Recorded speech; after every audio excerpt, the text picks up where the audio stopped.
A graça e a paz, meu irmão, minha irmã, que bom que mais uma vez você aí na sua casa tem a oportunidade de, junto com a nossa comunidade de fé, adorar, exaltar, glorificar o nome do Senhor. E nessa oportunidade eu queria perguntar para você, você consegue ver a mão de Deus em todas as coisas? Você consegue perceber a mão de Deus em todos os eventos que têm marcado a sua vida?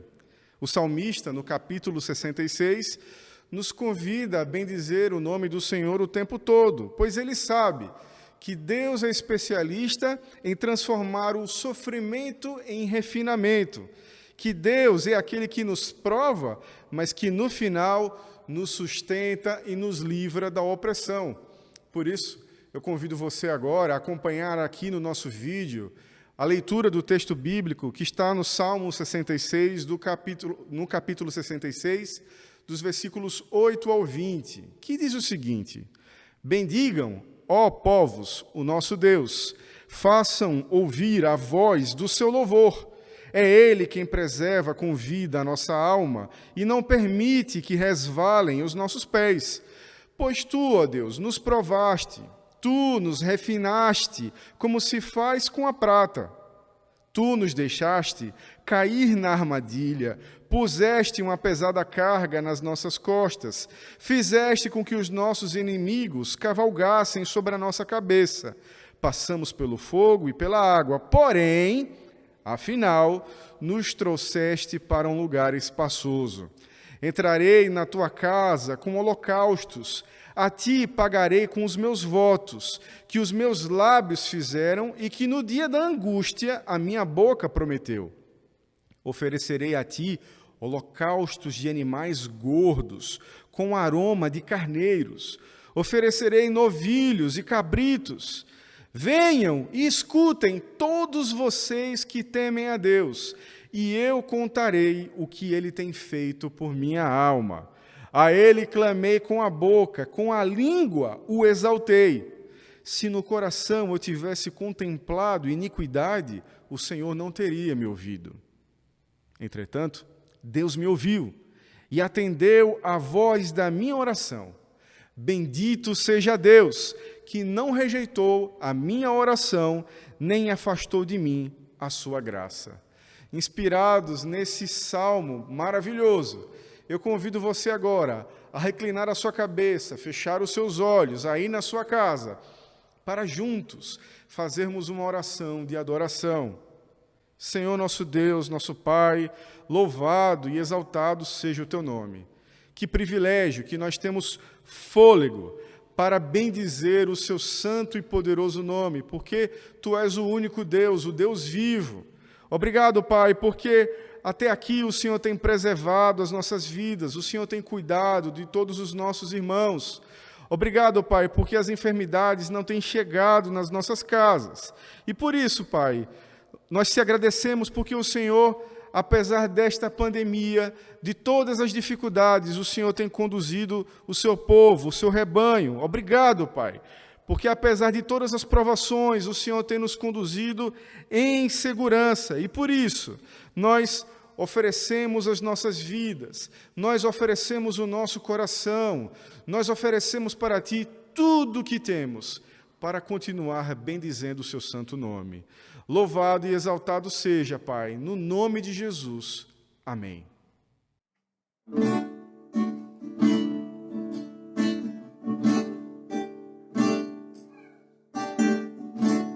Digno é o Cordeiro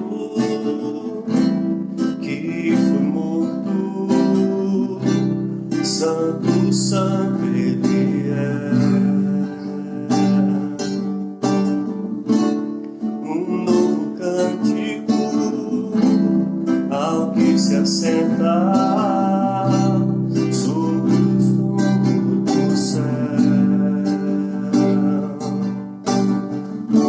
Santo, santo, santo, Deus Todo-Poderoso, que era e é e há de vir.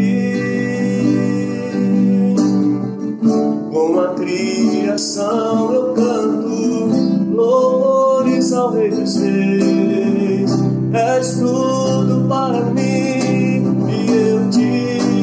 adorarei.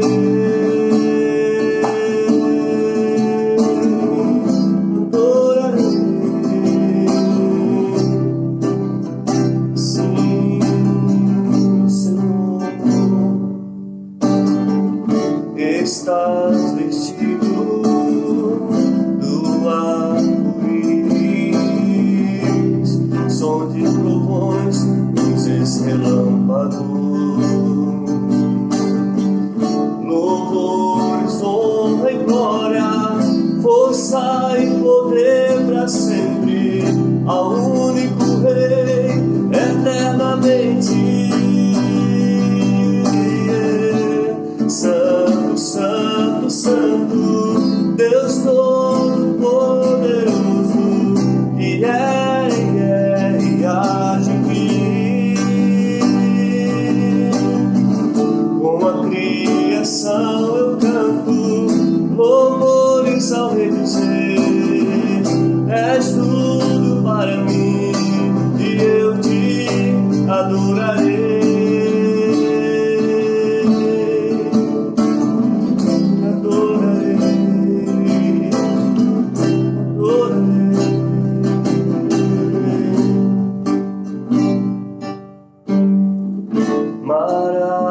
Maravilhado, extasiado, eu fico ao ouvir teu nome. Maravilhado, extasiado, eu fico ao ouvir teu nome, Jesus. Jesus, teu nome é força, é fôlego de vida, misteriosa, água viva.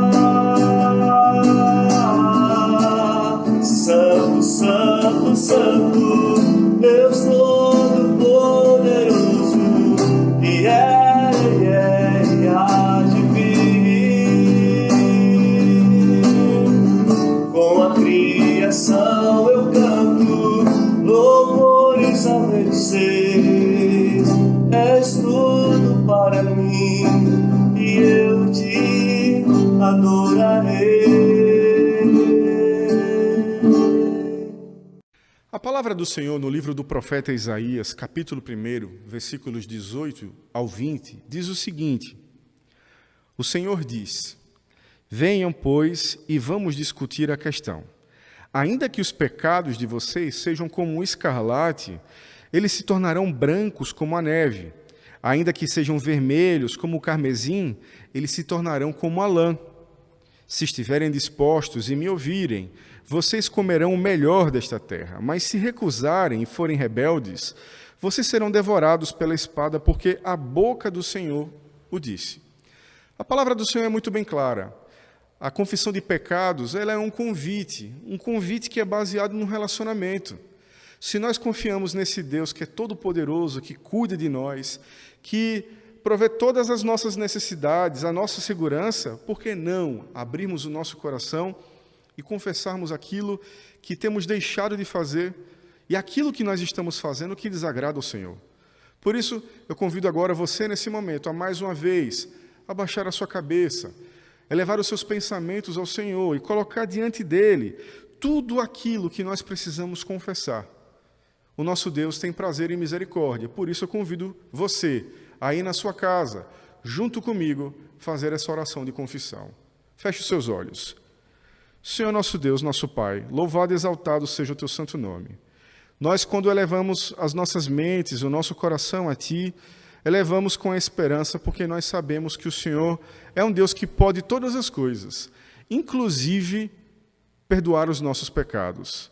E é nessa esperança, Pai, que colocamos diante de Ti todas as nossas petições, mas também clamando por misericórdia por aquilo que nós temos deixado de fazer.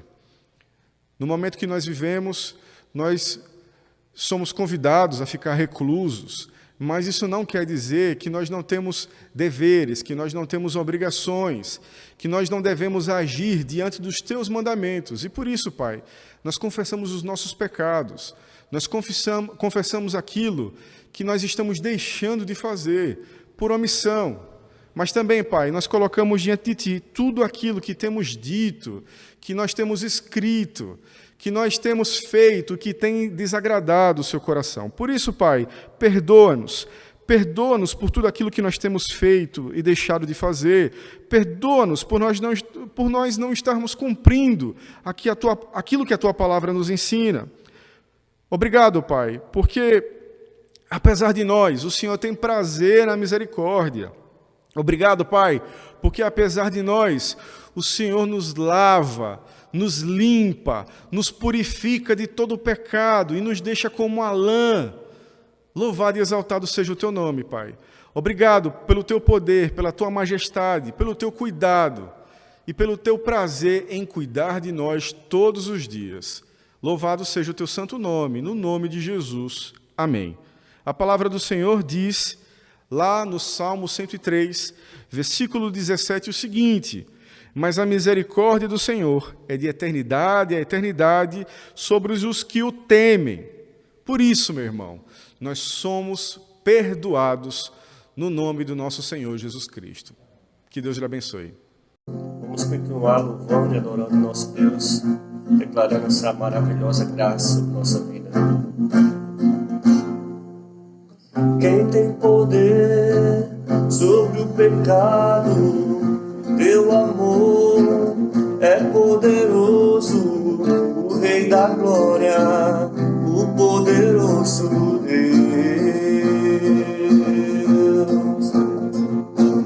A terra treme com a sua voz e nos deixa maravilhado, o Rei da glória, o poderoso Deus. Maravilhosa graça, Teu amor que não falha, tomou o meu lugar, levou a minha cruz, Teu sangue me salvou, minha dívida pagou. Jesus, eu canto, porque hoje livre sou. És quem traz paz aos cautos homens, é escudo aos indefesos, o Rei da glória, o poderoso Deus. Rei de justiça, Rei de justiça, sobre as nações, a luz que brilha na escuridão, o Rei da glória, o poderoso Deus. Maravilhosa graça, Teu amor que não falha, tomou o meu lugar, levou a minha cruz, Teu sangue me salvou, minha dívida pagou. Jesus, eu canto, porque hoje livre sou.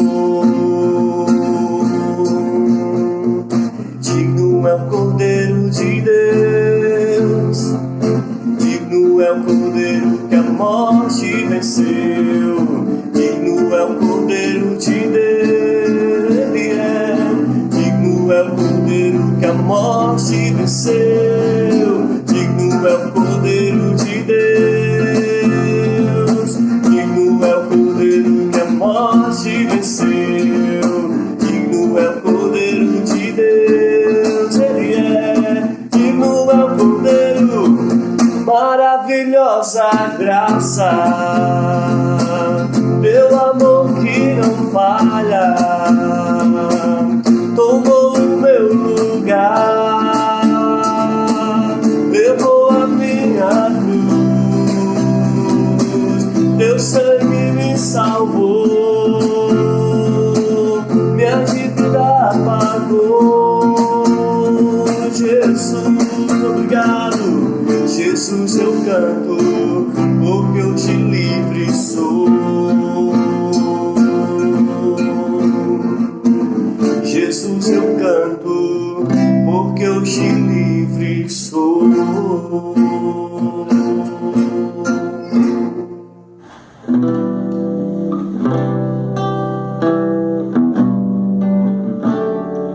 Amai-vos aos outros, sujeitai-vos aos outros. Aquele que quiser ser o primeiro, sirva a todos.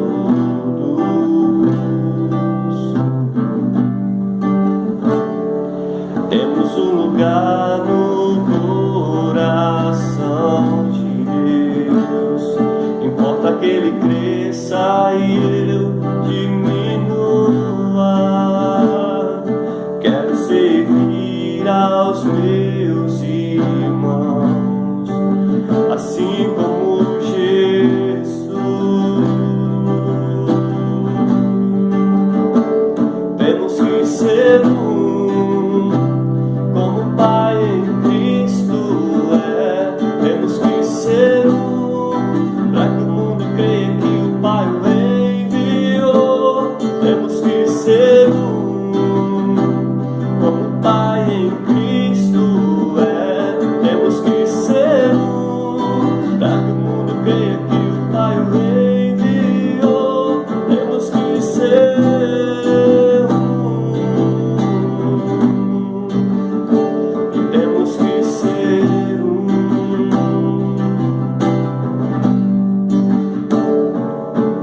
amai-vos uns aos outros, sujeitai-vos uns aos outros.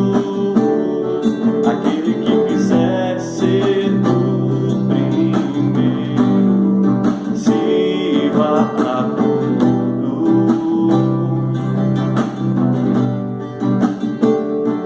Temos um lugar no coração de Deus. Importa que Ele cresça e eu diminua. Quero servir aos meus irmãos, assim como Jesus. Assim como Jesus, temos que ser como o Pai em Cristo é. Temos que ser para que o mundo creia que o Pai o enviou. Temos que ser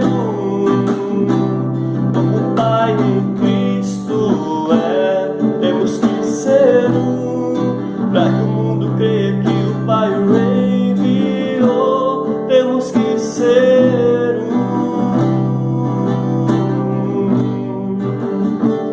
temos que ser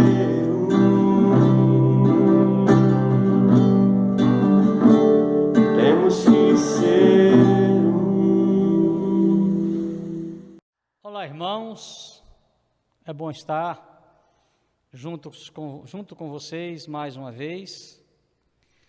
Esse tempo tem sido um tempo diferente, tempo de adaptação, e novamente estamos aqui para juntos meditarmos acerca da palavra de Deus.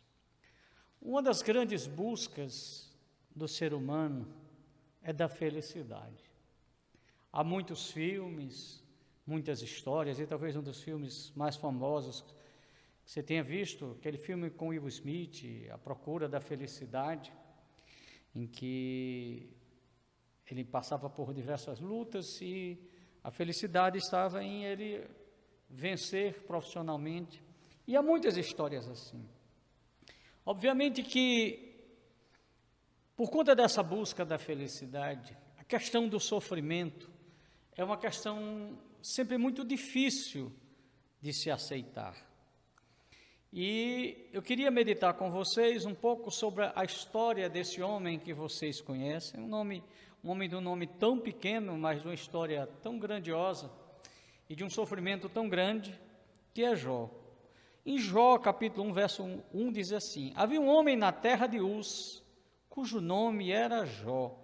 Este homem era íntegro e reto, temia a Deus e se desviava do mal. Eu sei que a maioria de vocês conhece a história de Jó, então eu vou fazer um breve resumo apenas para a gente se situar.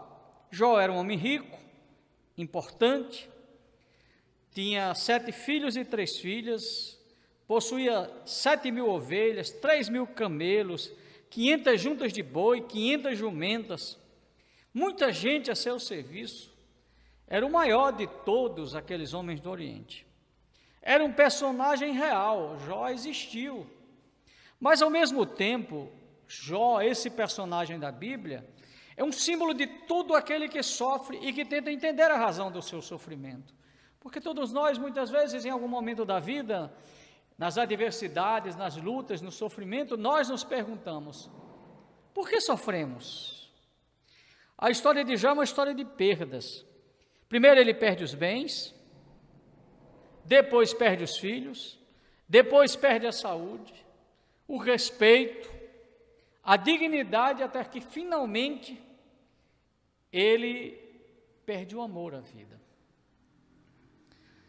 Paciência, a Bíblia diz que Jó foi um homem paciente, mas quando você vê o livro de Jó, quando você o lê, você percebe que paciência não é um significado de resignação, mas de alguém que enfrenta e que sobrevive às lutas. Como entender o sofrimento?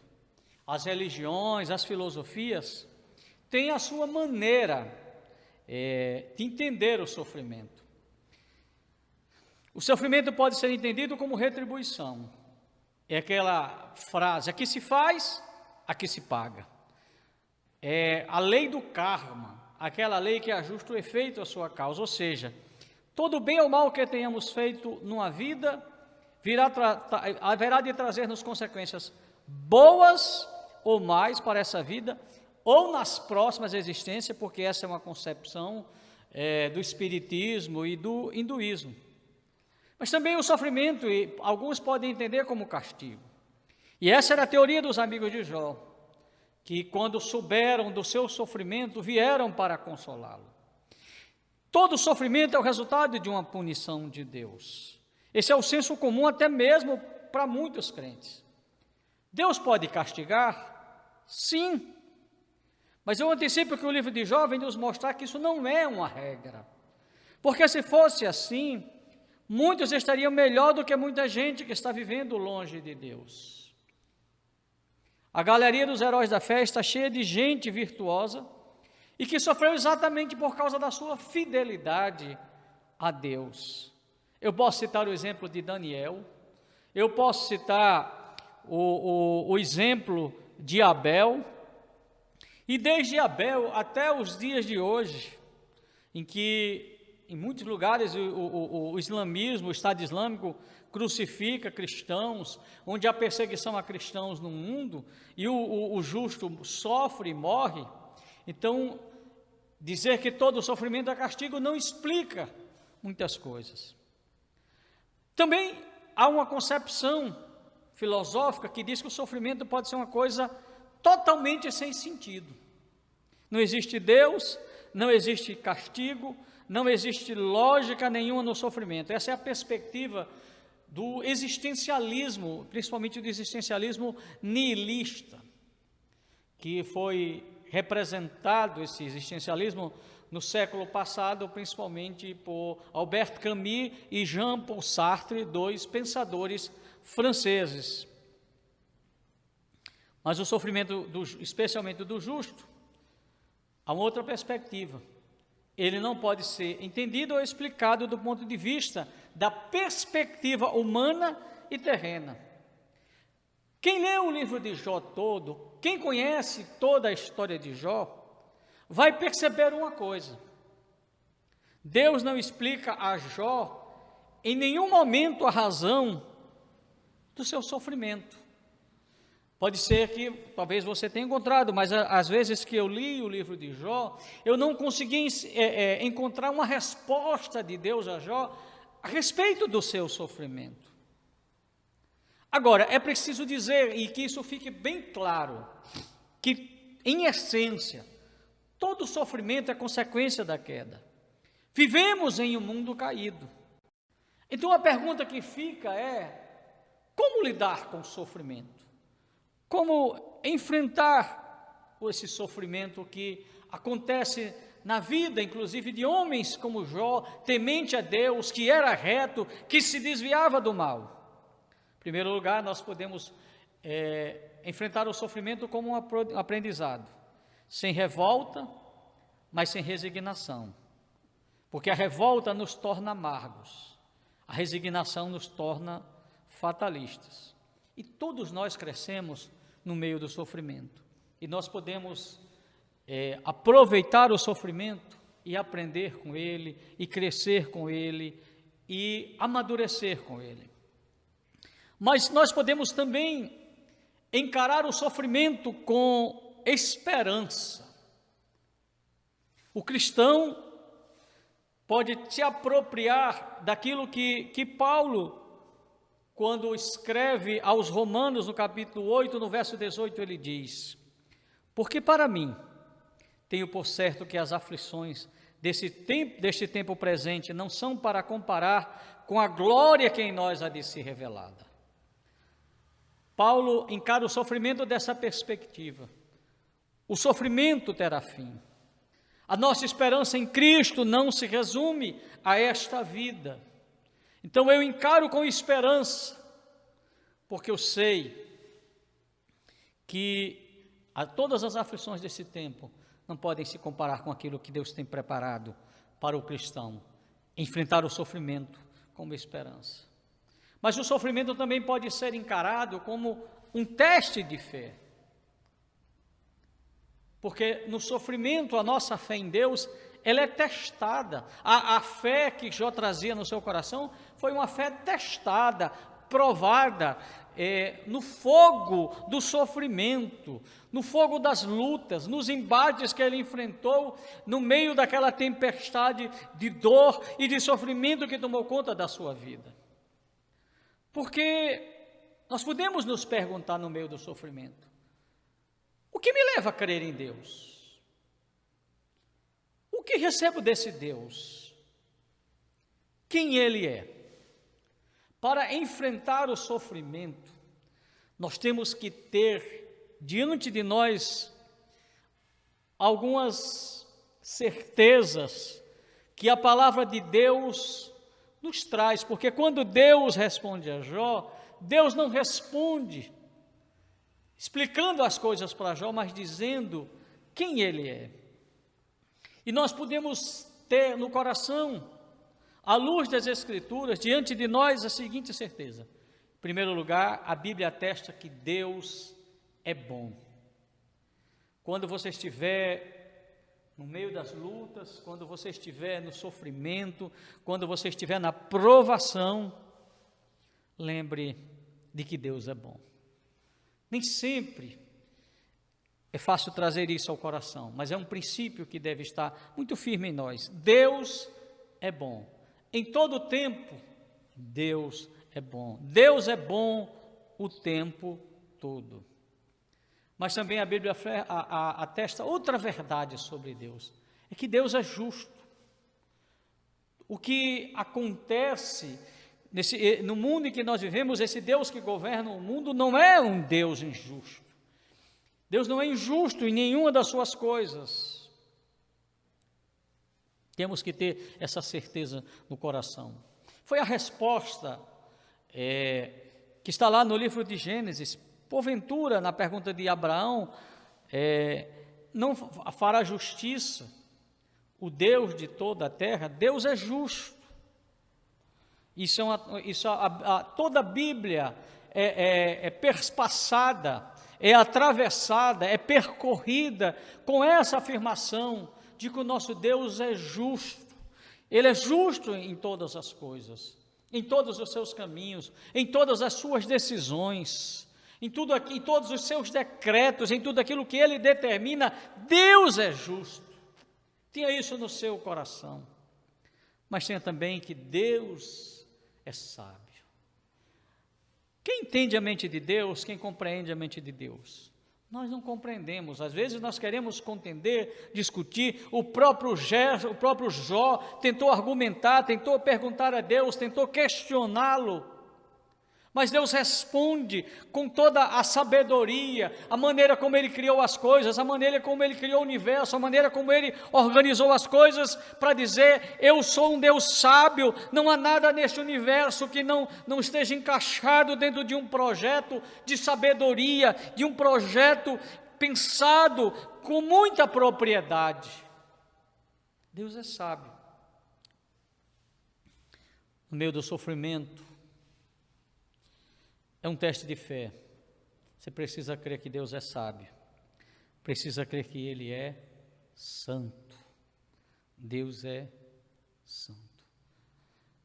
Esse nosso Deus santo, que não suporta o pecado, que não pode ver o mal, é o Deus que, com toda a sua santidade, por misericórdia, por graça, por bondade, nós sendo pecadores, um grande gesto de amor, Ele envia o seu Filho para morrer em nosso lugar, para que essa distância, para que esse afastamento que o pecado proporcionou, porque um Deus santo não pode, nós não, como pecadores não podemos chegar à presença de Deus, mas diz que por meio de Jesus Cristo, nós podemos chegar até a sala do trono. Por meio de Jesus Cristo, nós podemos chegar até a sua presença diretamente.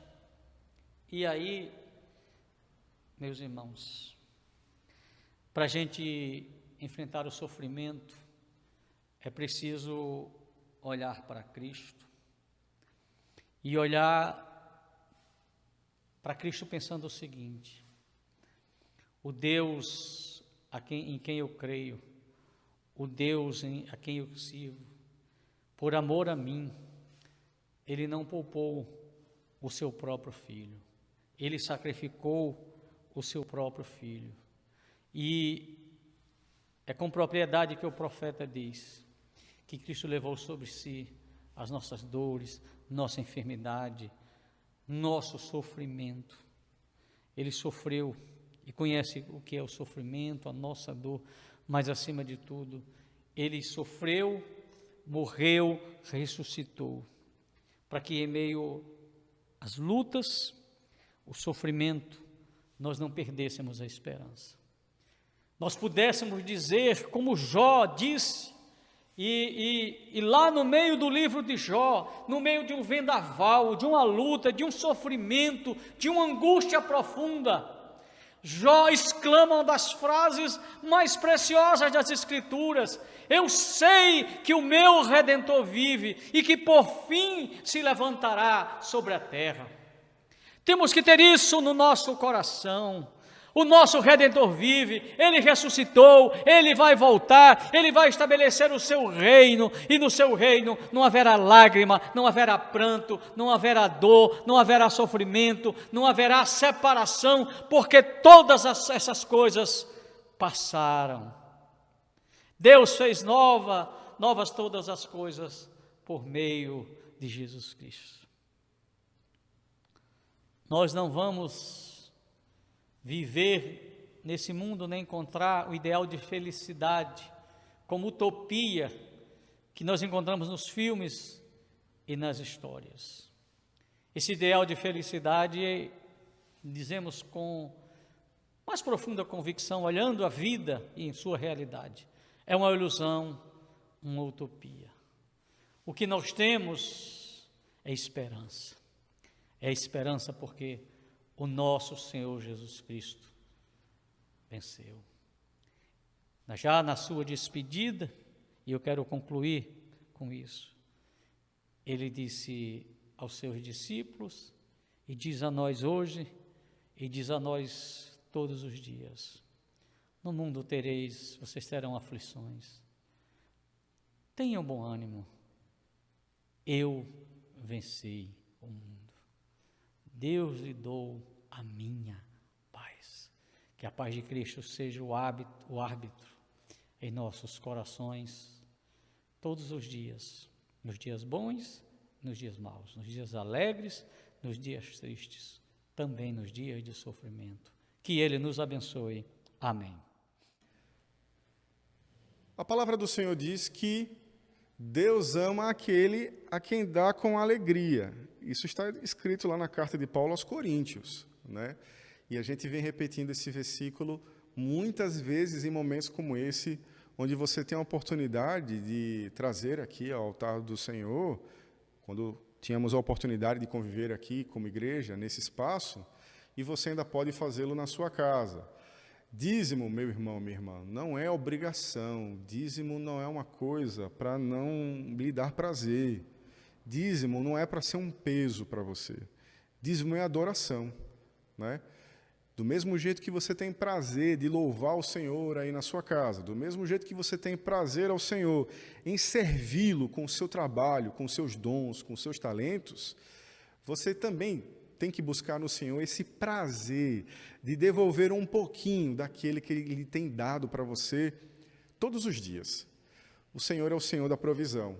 E crendo nisso, eu convido você a prestar atenção aqui na tela, nos dados bancários que estão sendo expostos aqui para você. Anote aí o nosso CNPJ, a nossa conta corrente, a nossa agência.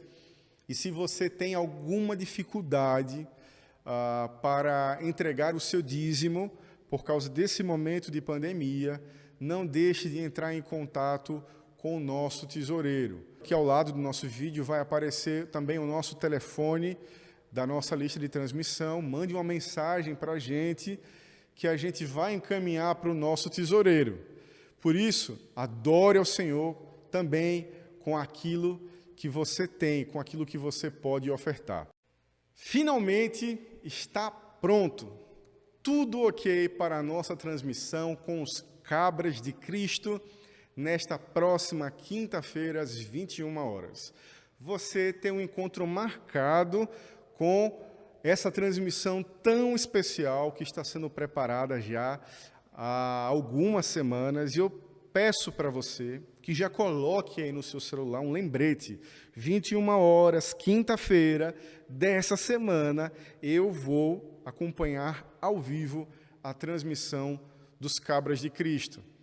E toda essa ideia, essa iniciativa, ela serve a um propósito, meus irmãos. Eu sei que vocês já sabem, mas não custa relembrá-los. O nosso objetivo é arrecadar kits de higiene para moradores de rua. Eu sei que, fazendo isso, nós estamos chegando com misericórdia, com compaixão, mas também com conscientização. Por quê? Porque através desses recursos básicos de proteção, essas pessoas que estão extremamente vulneráveis podem se proteger um pouco mais do coronavírus.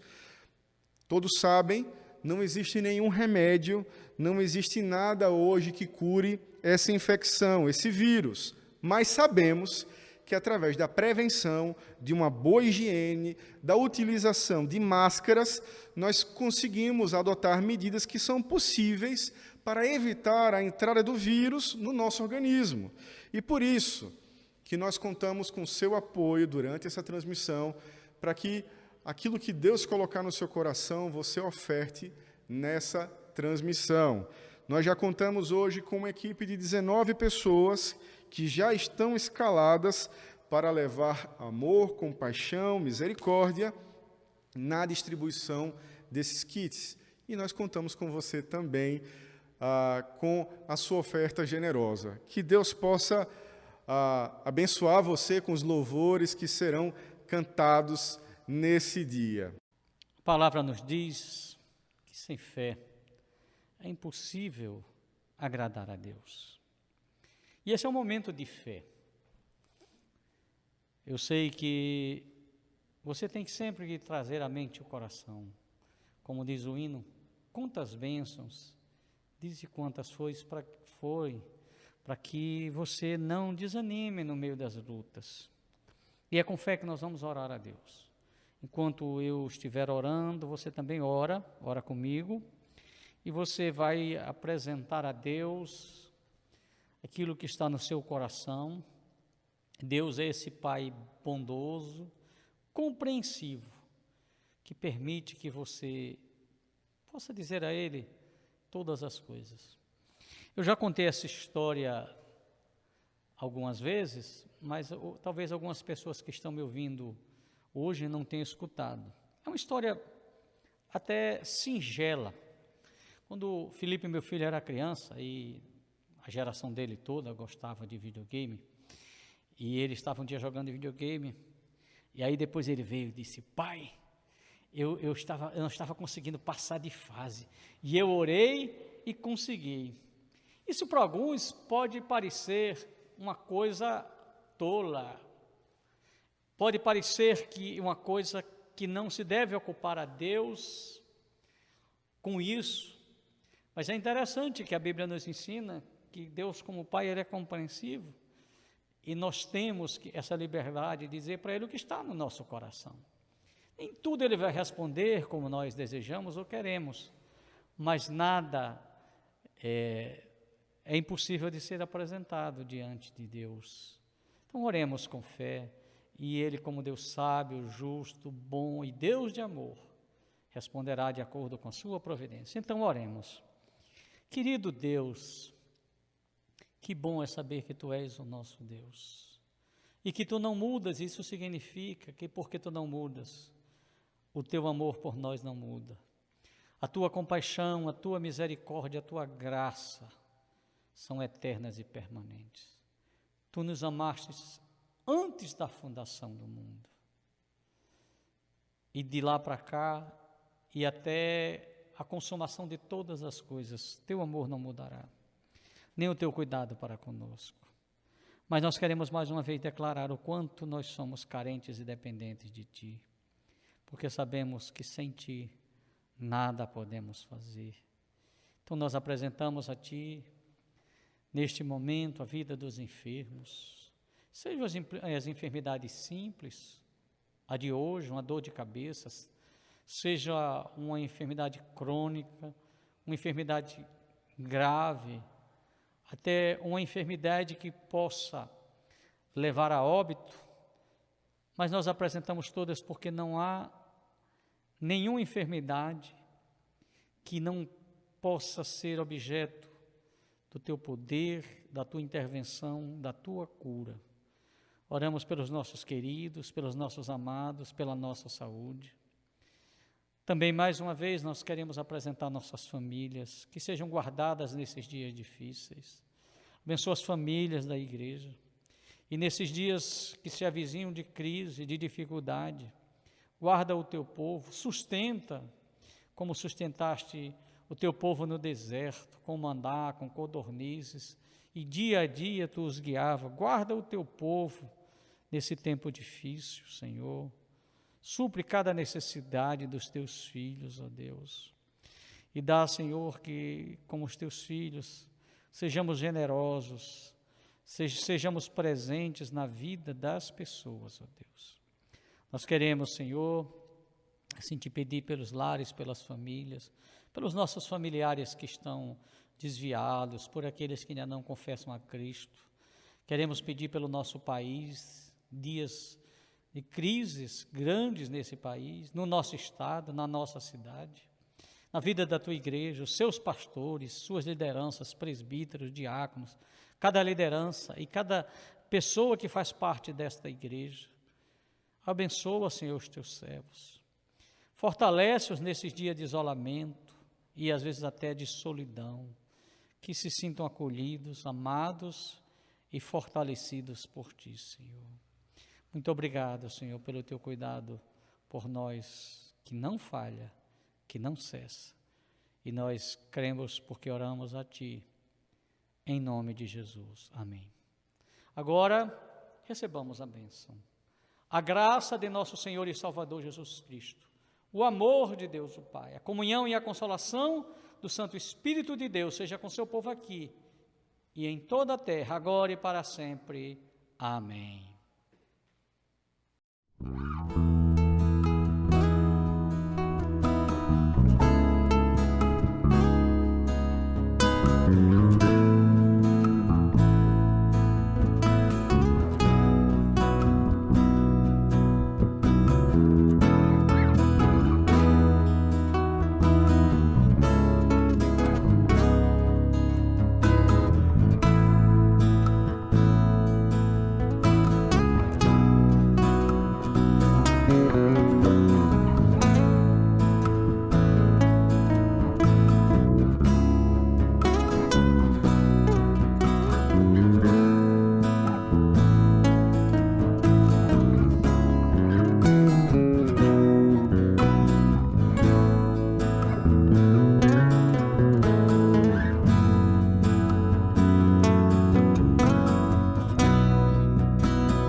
Deus.